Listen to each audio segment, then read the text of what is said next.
Halo sobat semua, selamat datang kembali di channel Donghua TV. Bagaimana kabarnya sobat semua? Pastinya baik-baik saja kan?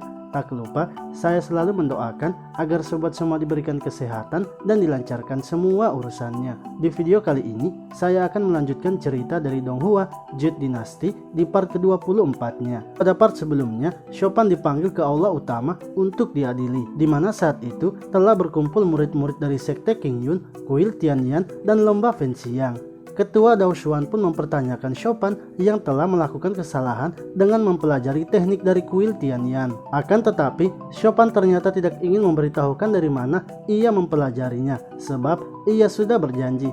Hingga Changsong pun menyudutkan Chopin karena telah menggunakan mutiara dari aliran iblis. Sementara itu, Raja Hantu dan pengikutnya kini telah berhasil menerobos masuk ke dalam sekte Qingyun. Hal itu pun membuat para murid yang sedang berjaga harus melawan terlebih dahulu para pengikut dari aliran iblis. Sisi lain, senior Xia yang mendapatkan laporan itu segera memberitahukannya kepada Ketua Dao Xuan, di mana ketika Ketua Dao Xuan memeriksanya, ia pun langsung menyuruh senior Xia untuk segera menggunakan formasinya. Setelah itu, Ketua Dao Xuan memberikan keputusannya kepada Chopin yang telah bersalah. Namun tiba-tiba saja tangannya digigit oleh kelabang dan seketika Changsong langsung menikamnya. Hal itu pun membuat para orang yang ada di aula utama menjadi terkejut. Bagaimanakah kisah perjalanan selanjutnya dari Chopin yang kini sedang diadili? Namun sebelum lanjut menonton, jangan lupa sobat semua untuk like, komen, dan subscribe ya, agar Mimin selalu semangat memberikan video terbaru untuk sobat semua. Tak perlu berlama-lama lagi, langsung saja kita kocok ceritanya.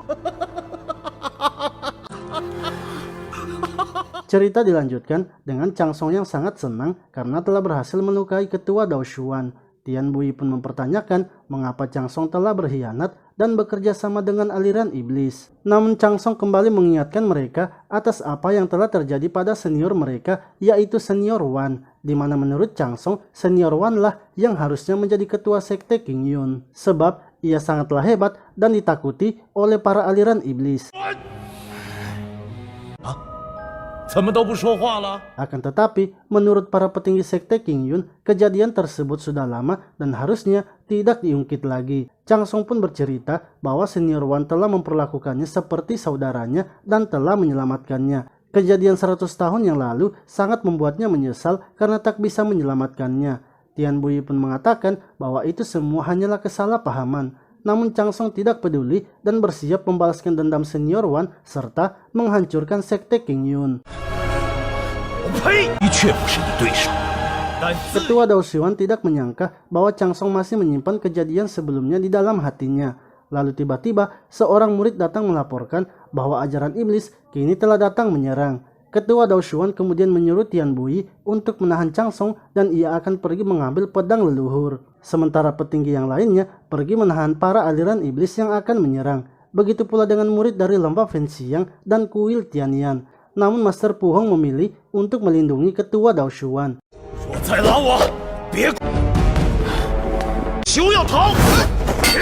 Sementara itu, Chopin dan yang lainnya diperintahkan untuk pergi melindungi Ketua Dao Xuan.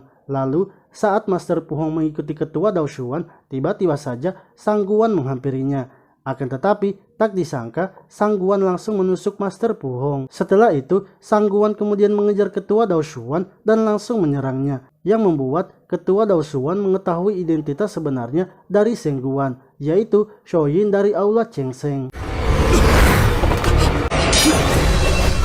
Chopin dan Jingyu kemudian datang membantu Ketua Dao Xuan yang membuat Shoyin memanggil bawahannya. Jingyu lalu menyuruh Ketua Dao Xuan untuk segera pergi ke tempat tujuannya. Sementara itu, para petinggi aliran iblis kini telah berhasil menerobos masuk ke depan aula utama. Mereka pun ternyata telah ditunggu oleh para petinggi sekte Qingyun. Peperangan kini tak bisa dihindarkan lagi.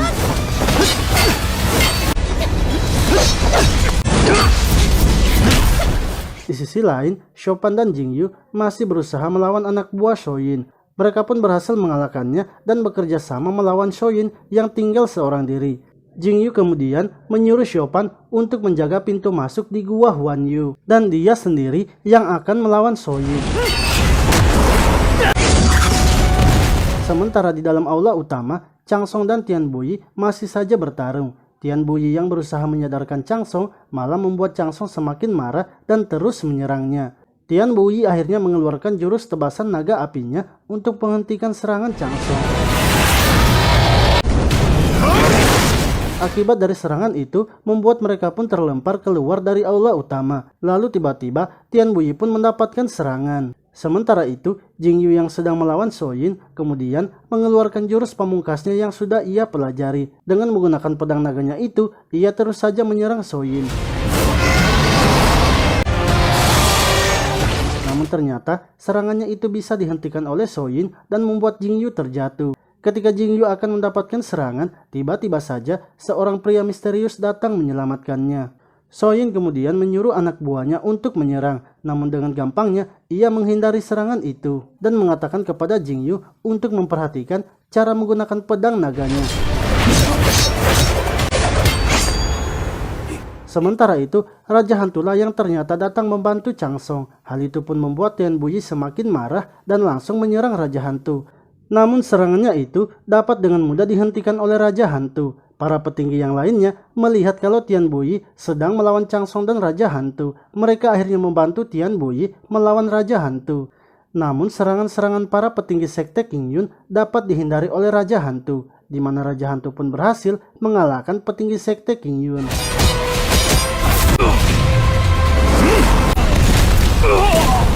Di sisi lain, pria misterius itu menyuruh Jing Yu untuk kembali ke pertempurannya. Jing Yu pun pergi menemui Shopan yang saat itu ternyata sedang mengeluarkan aura iblisnya, di mana Lusuki juga ternyata sedang bersiap untuk melawan Shopan. Namun setelah mengendalikan aura iblisnya, Jing Yu kemudian mengajak Shopan dan Lusuki untuk kembali ke istana. Sementara itu, Ketua Dao Shuan telah berhasil sampai di tempat pedang leluhur dan bersiap menggunakannya. Hal itu pun membuat para orang-orang terkejut melihat pedang leluhur yang kini akan digunakan oleh Ketua Dao Shuan. Namun berbeda dengan Shopan yang tiba-tiba merasakan sakit di dadanya setelah melihat pedang leluhur tersebut.